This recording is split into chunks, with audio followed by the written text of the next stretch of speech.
Welcome to Mysterious Universal Chatter. Hey guys, I wanted to show you this. It's pretty interesting, and this is one of the things I was talking about. And I found it on this channel here, so I'm going to play it for you so you can listen to it too. Alright. Constituents actually sent this next question, and I figured I'd ask it since I had the same thought.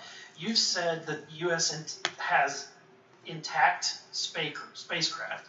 You said that the government I'm going has to kill this alien light so bodies you can or see alien this. species. Have you seen the spacecraft? I have to be careful to describe what I've seen firsthand and not in this environment, but I can answer that question behind closed doors. And have you seen any of the bodies? That's something I've not witnessed myself. Okay, and so with that being said, the other statement that has been made that was intriguing to me because, and it's intriguing because my view has been that we are billions of light years away from any other system, and the concept that an alien species that's technologically advanced enough to travel billions of light years gets here and somehow is incompetent enough to not survive Earth or crashes is something that I find a little bit far-fetched. And with that being said, you have mentioned that there's interdimensional Sorry guys, potential. the way it looks. Could you expound on that? I'll get to answer your first question, and I'm here as a fact witness and expert, but I will give you a theoretical framework, at least to work off, to kind of espouse crashes, regardless of your level of sentience, right? Planes crash, cars crash, n number of sorties, however high, a small percentage are going to end in mission failure, if you will, as we say in the Air Force. And then in terms of multidimensionality, that kind of thing, the framework that I'm familiar with, for example, is something called the holographic principle. It derives itself from general relativity and quantum mechanics, and that is, if you want to imagine 3D objects such as yourself casting a shadow onto a 2D surface, that's the holographic principle. So you can be projected, quasi-projected from higher dimensional space to lower dimensional. It's a scientific trope that you can actually cross, literally, as far as I understand, but there's probably guys or people. Okay, so this guy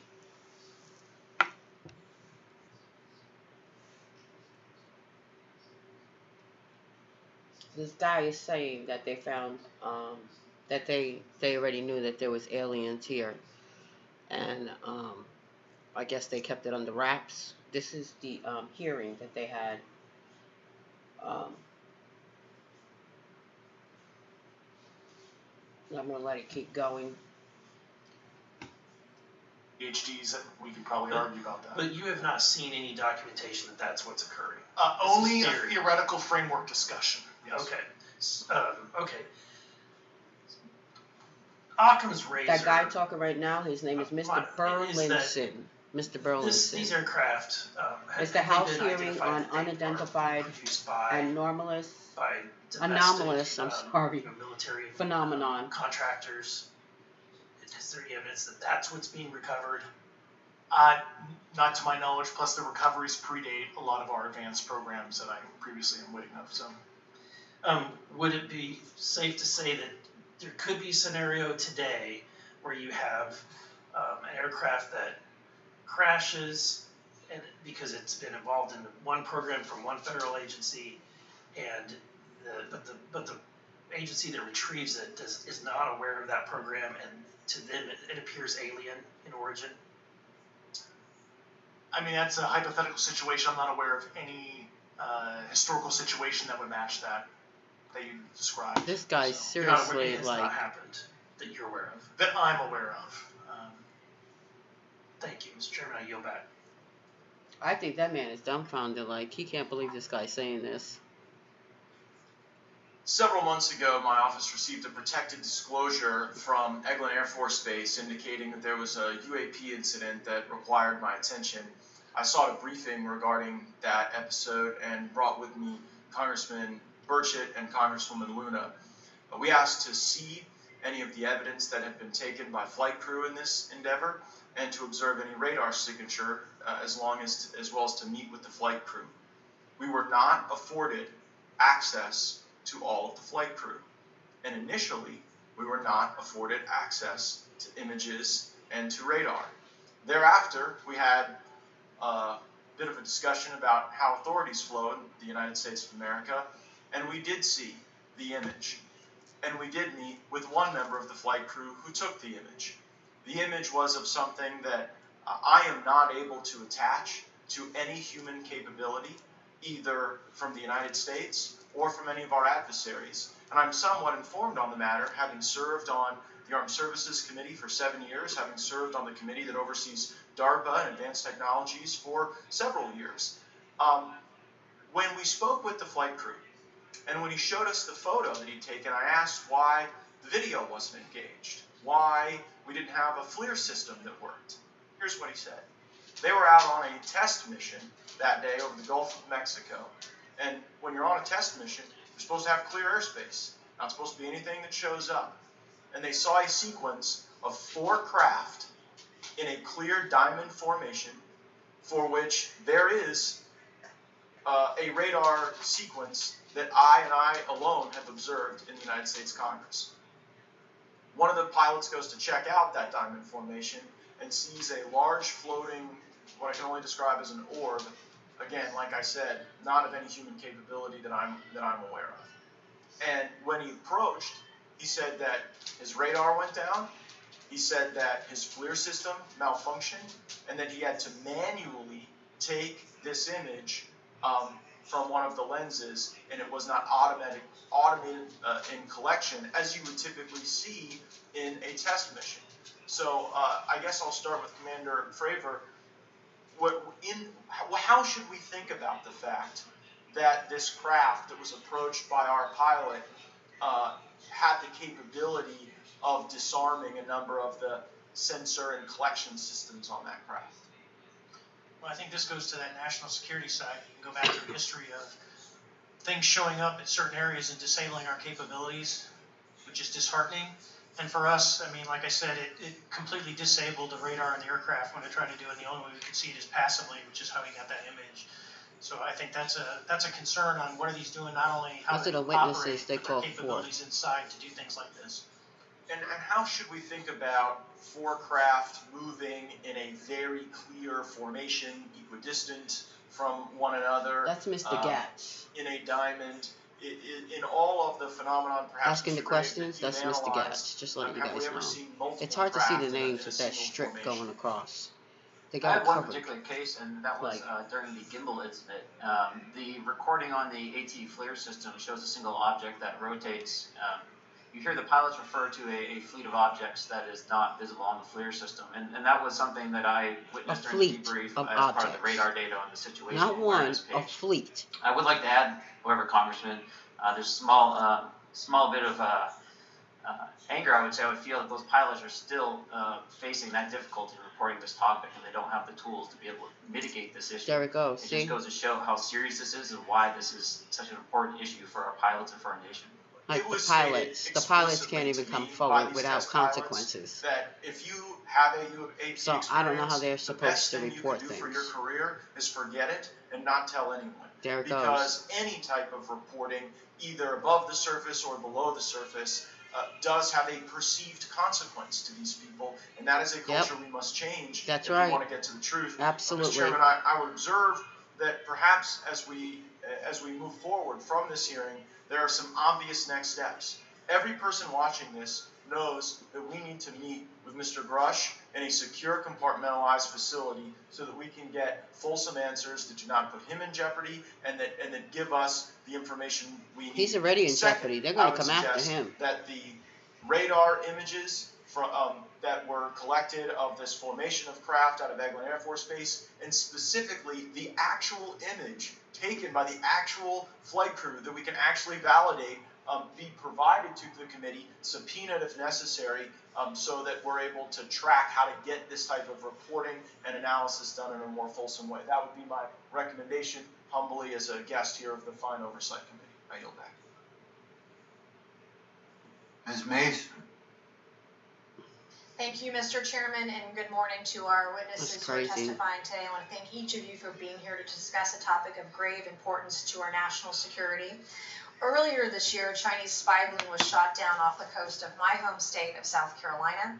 Since the Roswell incident in 1947, many Americans have wondered about the dangers of unknown objects crisscrossing our skies. Whether these are UAPs or weather phenomena, advanced technology from American allied or enemy forces, or something more out of this world. So my first question, I have several questions, and if we can just be quick on these first two, I'm going to ask each of you the same question, and then I'll get to each of you individually. The first one, when you reported your experiences with a UAP, did any of you face any repercussions with your superiors, yes or no? No. No. I've actually never seen anything personally, believe it or not. So. All right. And then do you believe there's an active disinformation campaign within our government to deny existence of UAPs, yes or no? I don't have an answer to that. As previously stated publicly, yes. I think previously with like Project Blue Book, yes, but currently I don't speak for the United States government. Thank you. I have a few questions for Mr. Graves. What percentage of UAP sightings in your belief go unreported by our pilots? This is an approximation based off of my personal experience speaking with a number of pilots, but I would estimate we're somewhere near 5% reporting perhaps. So like 95% basically don't report seeing UAPs. That's just my personal estimate. In the incident off Virginia Beach, do you believe the Navy took the danger to your aircraft seriously after it was reported? Now my puppy's looking at me. A few questions for Mr. Favor. As an expert naval aviator, have you ever seen an object that looked and moved like the Tic Tac UAP? No. Did the Tic Tac UAP move? You know which one they're talking about? That Tic Tac one? Yeah, let me pause this for a minute. The way we understand them, yes. The Tic Tac one was the one that they had shown on the radar, that they had a Tic Tac shape over the ocean. If you go back and look for that, I'm sure it's on a video. I mean, I can put it up too where you can see it. Where they first, was it the Pentagon? I don't know who released it. But they have finally released it and shown on the radar the Tic Tac UFO that they had seen that, you know, flew into the water, came out of the water, was doing abrupt changes in the air like nothing, flying by them, getting off the radar. They couldn't even keep up with this thing. So, they were supposed to be on,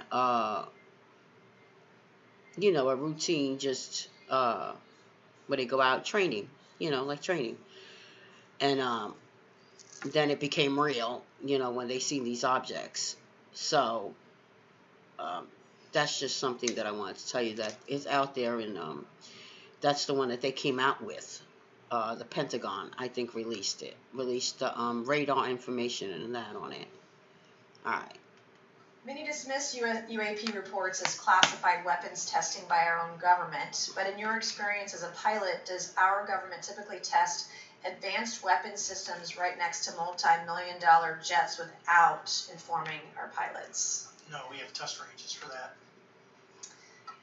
It took over 15 years for your encounter with the Tic Tac to be declassified. Do you feel there was a good reason to prevent lawmakers from having access to this footage? No, I just think it was ignored when it happened, and it just sat somewhere in a file. Yep. Never got reported. Absolutely. It happens a lot. I believe that. Shocker. Mr. Gresh, a couple of questions for you too, sir, this morning.